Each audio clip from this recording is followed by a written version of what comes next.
자, 오늘은 우리는 그리스도의 향기라는 제목으로 말씀을 같이 나누고자 합니다.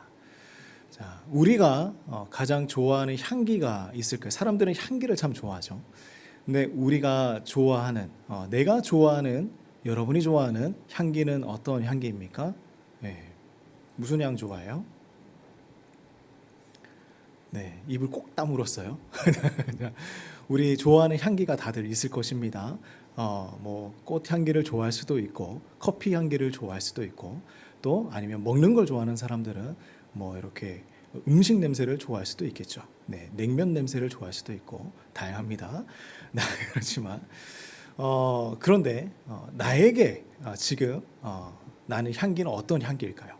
나에게 나는 향기, 나의 향기. 어떤 향기일까? 그래서 사람들은 자신의 몸에서 아름다운 향기가 날 수 있도록 비싼 값을 주고 향수를 사서 뿌리기도 합니다. 그리고 또 이렇게 가꾸고 꾸미기도 하죠. 향수는 주로 꽃에서 추출을 합니다. 그래서 향수 죄송합니다. 향수 한 병을 만들기 위해서 장미 꽃잎이 45kg가 필요하다고 해요. 엄청나죠. 엄청난 양을 모아야 이 향수를 만들 수가 있습니다. 그래서 가만히 이것을 계산을 해보니 향기가 날 수 있도록 하기 위해서 그 기본 향의 1600배에 달하는 압축이 있어야 이 향수가 만들어진다고 합니다. 얼마나 고농축으로 이 향수를 만들어가고 있을까요? 자, 그래서 향수는 향기가 진하게 나는 것이죠. 그렇다면 우리에게도 그러한 진한 향기가 나기 위해서 얼마나 많은 것들이 필요할까? 얼마나 많은 것이 응축되고 농축되어야 진정으로 하나님이 원하시는 그 향기가 날 수 있을까? 한번 생각해 보게 됩니다. 자, 오늘 말씀을 보면요, 이 바울 사도는 그리스도인들을 향하여 뭐라고 하고 있냐면, 여러분들은 그리스도의 향기입니다 라고 이야기를 하고 있어요. 자, 우리 친구들, 그리스도의 향기가 나고 있습니까? 이 도대체 무슨 말입니까? 그리스도의 향기가 납니까? 그리스도의 향기, 어떤 것일까요? 그리스도의 향기가 나고 있을까?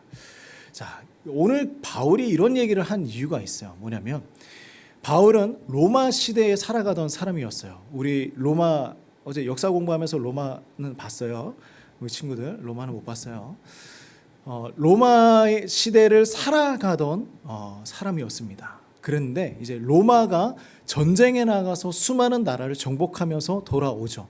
근데 돌아올 때 항상 하는 일이 있습니다. 그 뭐냐면 그 승리의 개선 행진을 합니다.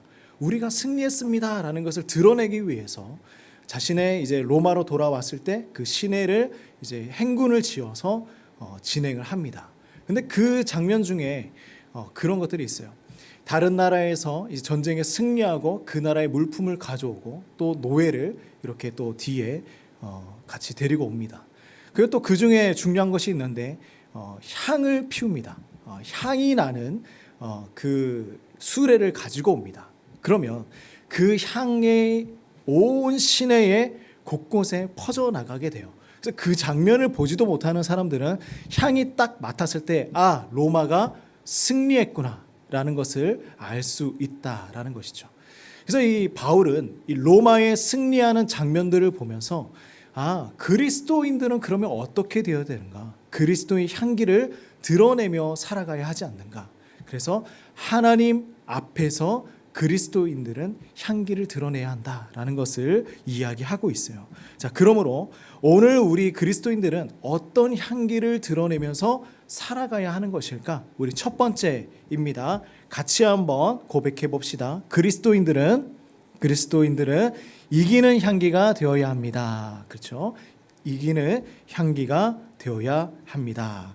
자, 우리 14절 말씀을 보면요, 이렇게 얘기를 하고 있어요. 그리스도 안에서 항상 우리를 이끌어 승리의 행진을 하게 하신다. 항상 우리를 이끌어 주셔서 승리의 행진을 하게 하신다. 로마의 개선 행진을 전쟁에서 승리했기 때문에 그 일이 일어날 수 있었겠죠. 우리 그리스도인들은 승리의 행진을 할 수 있기 위해서는 어떻게 해야 된다? 그리스도 안에서 일어나야 한다는 것입니다. 그리스도 안에서 승리의 행진을 해 나가야 한다라는 것이죠. 그래서 그리스도인들은 이 복음을 가지고 로마 시대의 그 승리들처럼 세상에 나아가서 복음으로 승리를 만들어 나가야 하는 사람들입니다. 바울이 로마로 가고자 했던 것은 무엇이었을까요? 로마를 어떻게 할까요? 나도 그 전투에 참여하겠다 이런 것이 아니라 나도 복음을 가지고 그리스도의 그 사랑을 가지고 이 로마를 한번 변화시켜 보겠다. 그들의 강팍한 마음을 또 그들의 그 완악한 마음을 예수님의 복음으로 바꾸어 보겠다라는 마음이 있었겠죠. 결국 그 바울이 전했던 복음은 로마를 변화시키기 시작을 했습니다. 그가 살아있을 때는 아니었지만 시간이 흘러서 로마는 기독교 국가로 변화되게 되었죠. 바울은 그 일을 위하여서 그 순교를 하면서 자신의 피를 흘렸지만 그것은 그곳에 씨앗이 되고 열매가 되었습니다. 결국은 로마도 변화되었다라는 것이죠. 아무리 강력한 나라라고 할지라도 그곳에 복음의 씨앗이 뿌려지게 되었을 때는 변화되게 되어 있습니다. 예루살렘에서 흘렸던 그 예수님의 십자가의 피는 누구를 변화시켰습니까? 바울을 변화시켰습니다. 그리고 사도 바울은 그가 로마에서 그의 죽음으로 인하여서 그 로마를 변화시켜 나갈 수 있게 되었던 것이었죠. 마포에 가면 양화진 선교사님의 묘지가 있습니다. 한 번씩 다 가보셨습니까? 네. 우리가 시간 내서 같이 한번 가봤으면 좋겠어요. 그곳에 가면 수많은 선교사님들이 이 땅에 와서 핍박을 받고 억압을 받고 또한 질병으로 목숨을 잃었던 수많은 선교사님들의 그 묘지가 있습니다. 근데 그냥 가면 잘 몰라요. 그냥 가서 이렇게 보면 묘지구나라고 할 수 있지만 이곳에는 정말 태어나자마자 죽은 어린아이도 있고요. 아기도 있고 또 한국 땅을 밟지 못하고 배를 타고 오다가 죽었던 선교사님의 묘지도 있습니다. 수많은 선교사님들이 이 땅에 와서 죽고 난 이후에 우리나라는 정말 하나님 보시기에 기쁜 그 복음의 나라가 되었다라는 것이죠. 예수님께서 십자가에서 죽으신 것은 무엇이냐면 수많은 종교 지도자들이 예수님을 핍박하고 손가락질하고 그를 십자가에 매달고자 했지만 예수님께서 십자가에 죽으신 그 사건은요, 실패가 아니고 또 세상에 졌다라는 것이 아닙니다. 세상을 이긴 믿음을 보여주신 것이죠.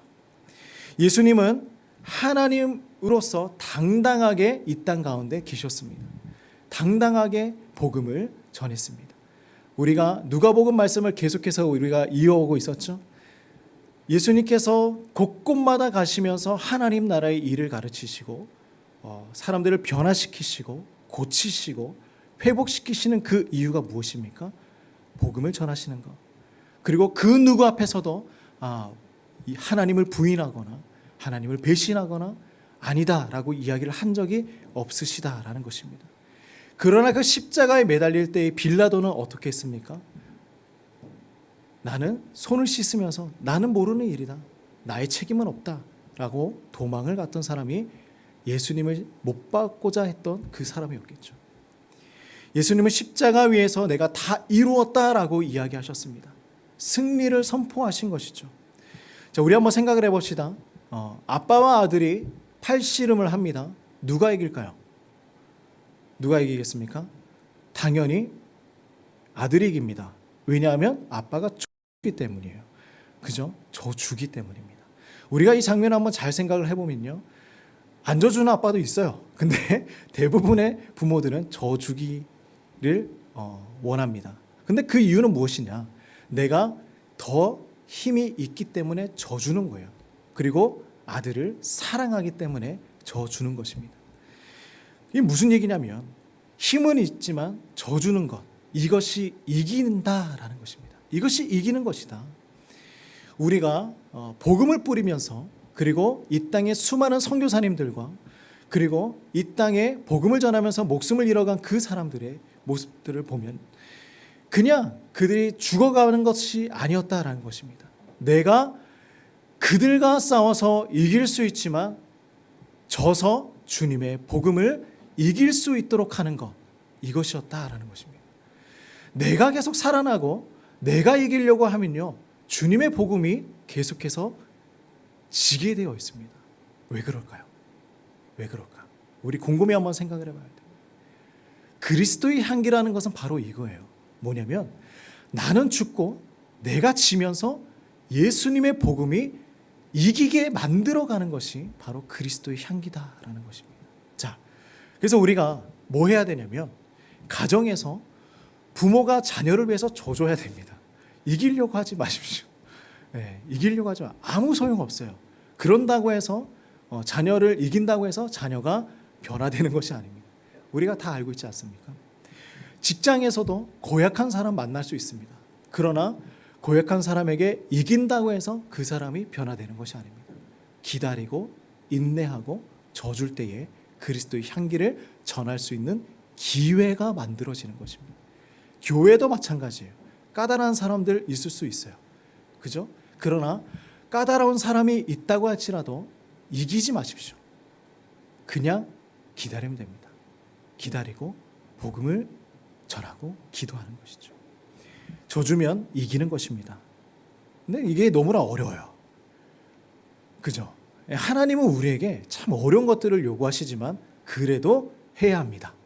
그래도 해야 합니다. 자, 두 번째, 우리는 그러면 어떤 향기를 드러내며 살아가야 할까? 자, 같이 한번 고백해 봅시다. 그리스도인들은 감사하는 향기가 되어야 합니다. 감사하는 향기가 되어야 합니다. 제가 가끔씩 이 예배에 나오면서 어떤 생각을 하면서 나오셨습니까? 라고 이렇게 질문할 때가 있죠. 감사하면서 나오셨습니까? 아니면 졸려, 좀 더 잘까? 이렇게 나오셨습니까? 아니면 그냥 아무 생각 없이 나오셨습니까? 네, 빨리 예배 끝나고 놀아야지 이런 생각으로 나왔습니까? 네. 자, 우리가 감사하며 살아가는 것. 자, 14절 하반절, 우리 14절 말씀 잠깐 볼까요? 하반절 말씀을 보면요, 어디서나 우리로 그분을 아는 지식의 향기를 풍기게 하시는 하나님께 뭐라고 합니까? 감사드립니다. 감사드립니다. 이렇게 고백하고 있는 거예요.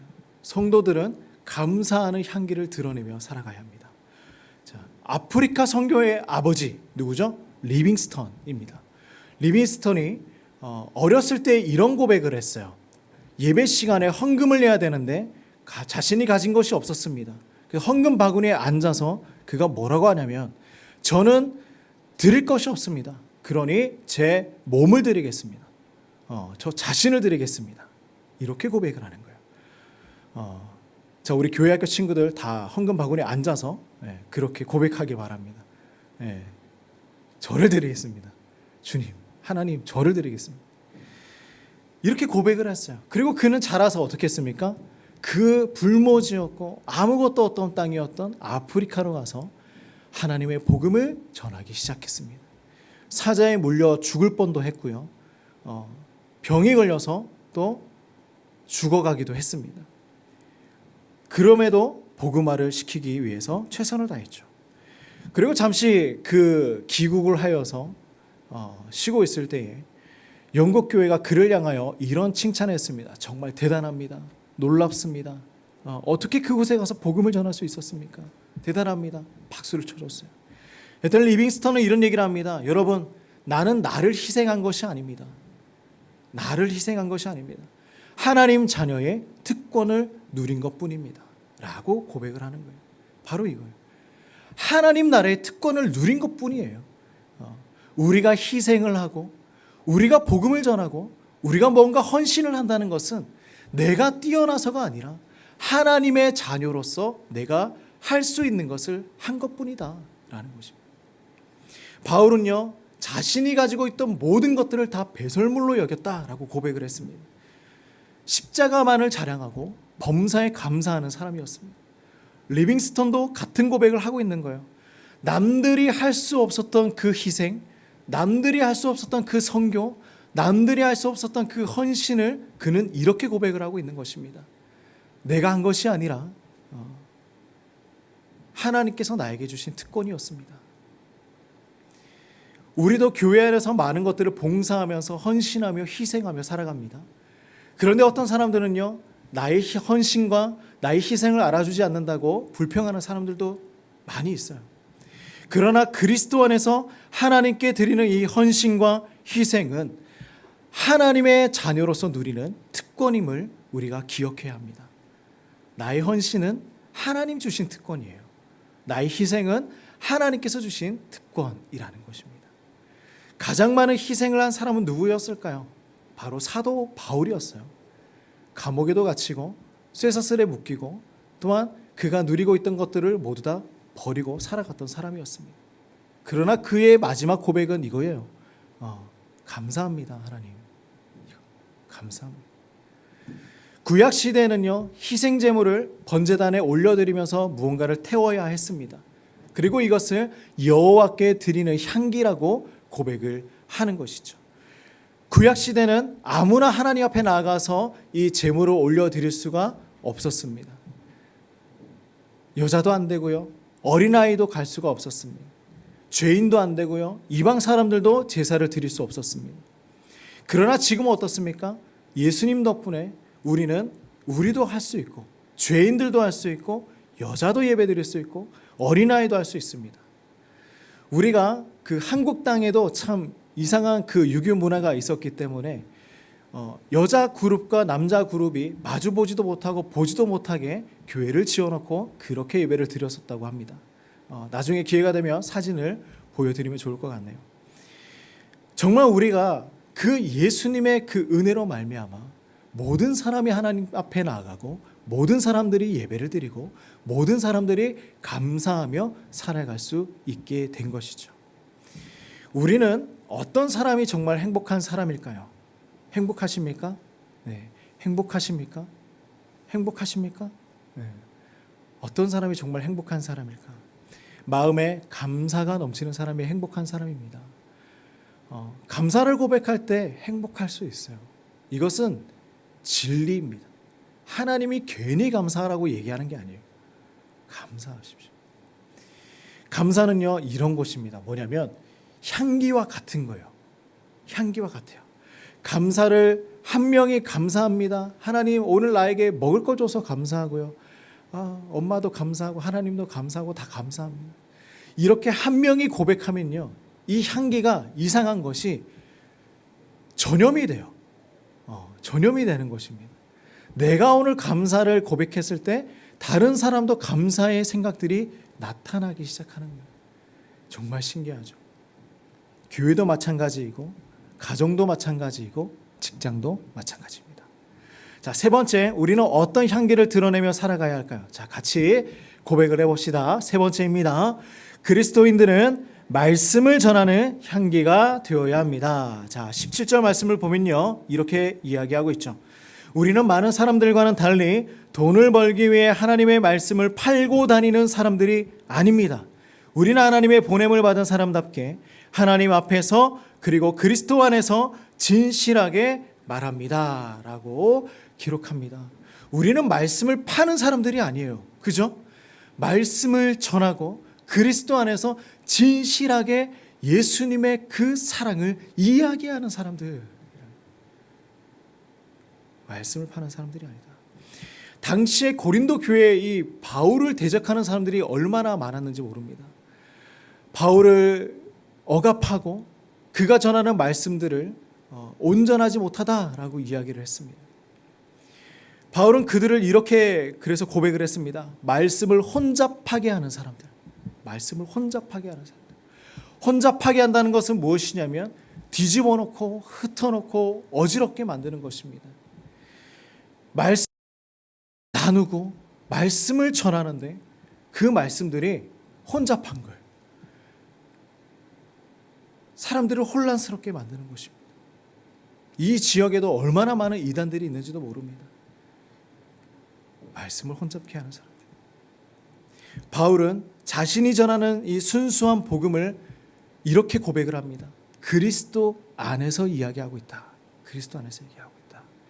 그래서 우리가 무언가를 전하고 하나님의 말씀을 나눌 때에 어떻게 해야 되냐면 그리스도 안에서 나누어야 한다. 그 이야기는 예수님이 말씀하신 것만 이야기하는 거예요. 하나님께서 말씀으로 전해주신 것만 이야기하는 것입니다. 쓸데없는 이야기하지 않고 하나님의 말씀, 복음만 전하는 것입니다. 베드로는 이런 얘기를 했어요. 우리가 하나님 앞에서 당신들 사람의 말을 듣는 것이 옳은지, 하나님의 말씀을 들어야 옳은지 스스로 판단하라. 종교 지도자들은 이 이야기를 듣고 우리가 어떻게 해야 되겠습니까? 회개하고 나아갔습니다.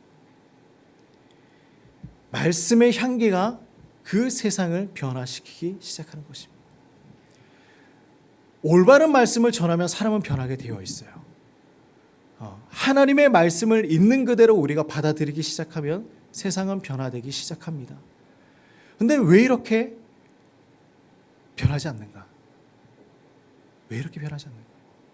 그것은 우리가 잘못된 말씀을 전하고 있기 때문입니다. 계속해서 우리는 복음을 전하면서 예수님을 전하는 것이 아니라 나를 전하기도 하고요. 나의 유익을 전하기도 하고 또 나의 자랑을 전하기도 합니다. 그래서 그런 거예요.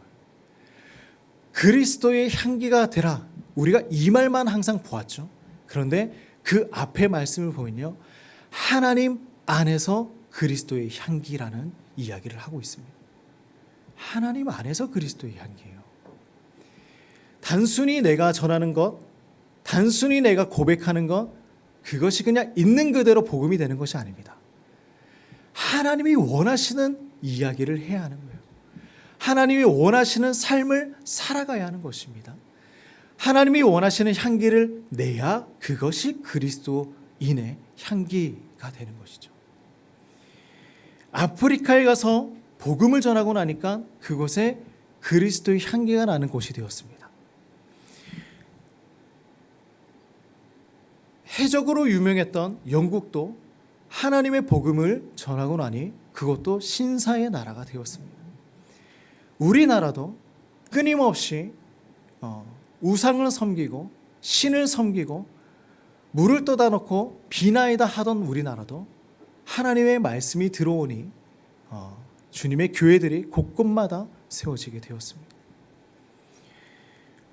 우리도 한번 고민을 해봅시다. 우리 주변에 아직도 그 신앙의 미개척지가 아직 있습니까?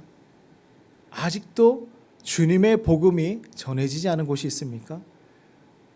조금 어려운가요? 그 단순히 나의 주변 사람들을 이야기하는 것이 아닙니다. 내가 살아가고 있는 이 삶의 영역을 이야기하고 있는 거예요. 내가 살아가고 있는 가정 가운데에 정말 신앙의 그 향기가 드러나고 있는가? 그리스도의 향기가 드러나고 있는가? 아니면 내가 일하고 있는 그 직장 가운데에 그리스도의 향기가 드러나고 있는가? 아니면 아직도 미개척주의인가? 아직도 광야와 같은가? 그것을 이야기하고 있는 것이죠. 오늘 사도 바울이 우리에게 얘기하는 건 그거예요. 좋은 향기를 내세요 라는 것이 아닙니다. 향수 뿌리세요. 그게 아니에요. 그리스도의 향기라는 것은 내가 그리스도의 향기를 드러내면서 살아가야 한다라는 것입니다. 숙제를 전해주고 있는 숙제입니다. 예수님이 다시 이 땅에 오실 때까지 우리에게 준 숙제라는 것이죠. 자, 그래서 우리 사랑하는 성도님들, 내가 정말 그리스도인의 그 향기 한번 드러내 보길 원합니다. 나를 아는 사람들은 내가 크리스찬인 줄 알아요. 그런데 나를 처음 만난 사람도 내가 그리스도인이라는 것을 알았으면 좋겠습니다. 우리가 그냥 이렇게 사람들과 만나서 나는 그리스도인입니다. 교회 다닙니다. 예수님의 복음 한번 알고 싶지 않으십니까? 이야기할 수 있습니까? 너무 무섭죠. 두렵고 떨립니다. 그러나 그렇게 내가 입 밖으로 드러내지 않아도 내가 그리스도인이라는 것을 나타내며 살아갈 수 있다면 그것이 바로 그리스도인의 향기다라는 것입니다. 우리 사랑하는 성도님들, 우리 모두 오늘 그리스도 그 향기를 내 삶에 심고 나타내며 또 이렇게 뿌려가며 살아가기를 간절히 소망하고 축복합니다. 자, 그래서 오늘 나의 향기는 무엇일까? 그것을 고민하면서 오늘 우리 같이 한번 기도하며 나아가길 소망합니다. 우리 같이 기도할 때 이렇게 기도합시다. 주님, 우리 가운데 그리스도의 향기라는 것을 전해 주셨습니다. 주님의 복음을 전해 주셨고 사랑을 전해 주셨고 또한 아버지 주님의 말씀을 우리에게 주셨습니다. 주님, 우리가 이 땅 가운데서 살아가면서 그냥 아무 향기 나지 않는 무향으로 살아가는 것이 아니라 예수 그리스도의 향기로 살아갈 수 있도록 하나님 나를 바꾸어 주시옵소서. 나의 삶을 바꾸어 주시옵소서. 나의 삶의 영역을 하나님 바꾸어 주시옵소서. 우리 같이 한번 기도하며 나가도록 하겠습니다. 주님 아버지 감사합니다. 우리가 주님 앞에 나아갑니다. 하나님, 우리가 살아가면서 얼마나 아무 향기 없이 살아갈 때가 많이 있었습니까?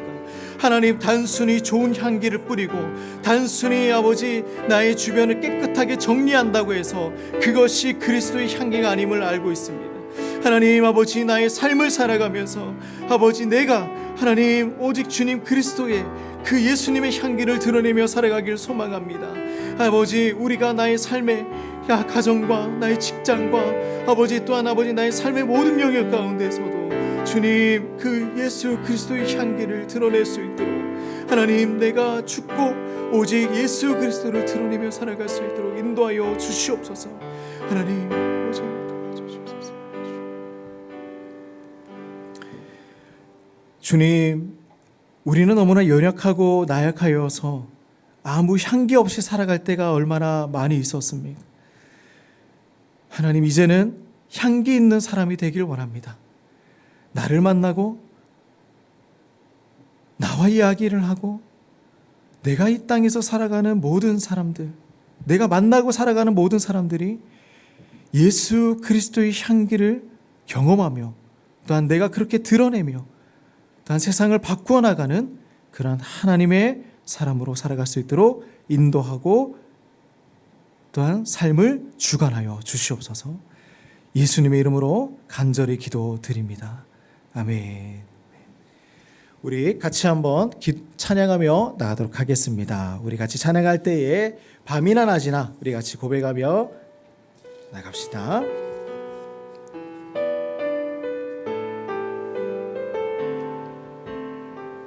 나의 소망 되신 주, 나의 소망 되신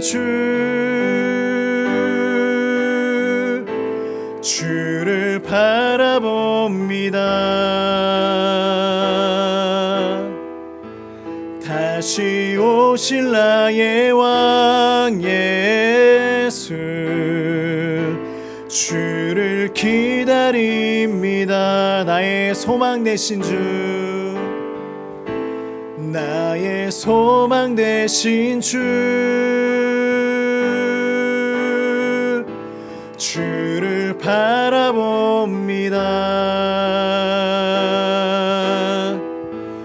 다시 오실 나의 왕 예수, 주를 기다립니다.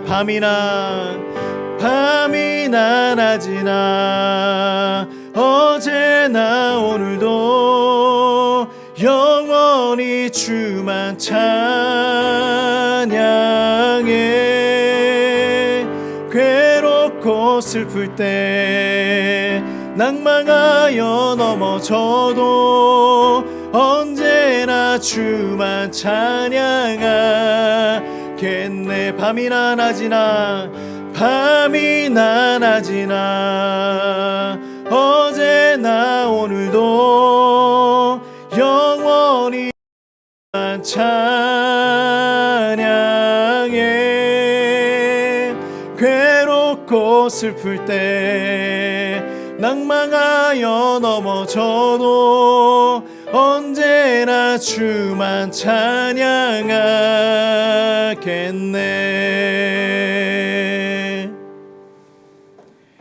이제는 예수 그리스도의 은혜와 하나님의 무한하신 사랑과 성령의 교통하심이 예수 그리스도의 향기를 드러내며 세상을 바꾸어 나가길 소망하며 살아가는 우리 모든 성도님들의 인생 가운데에 이제로부터 영원토록 함께 하시기를 주의 이름으로 축원하옵나이다.